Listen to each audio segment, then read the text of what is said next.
Jarishi mtoto wangu ni wa kiume, lakini anafanya kazi.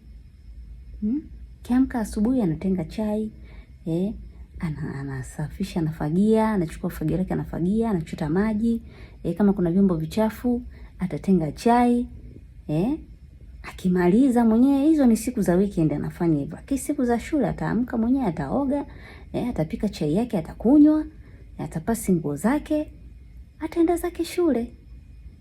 Mtoto wangu ni mzuri sana. Ukisema hayo maneno kwa mwanao hata kama hana hizo tabia, utapungukiwa nini wewe bi mkubwa? Mwanangu mimi mlevi sana. Mwanangu mlevi mbwa. Mwanangu asikii. Mwanangu hana maendeleo. Mwanangu hana maisha. Unamnenea mabaya mwanao wewe mwenyewe. Kesho na kesho kutwa akiwa na maisha magumu akashindwa kukusaidia, utasema sijui utasemaje, akati wewe ndio tayari ulimtengenezea hayo mazingira yawe kumfanya awe na maisha magumu, awe na akili, awe mlevi, awe.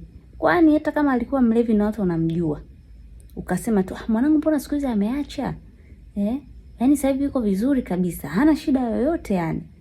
Yani tunaishi maisha mazuri, yani hakuna tatizo, hakuna chochote yani kibaya kinachoendelea. Yuko vizuri kiufupi. Utapungukia kitu gani? Tujifunze kuongelea watu mazuri na sio mabaya katika maisha yetu. Wanawake wengi tuna hizi tabia.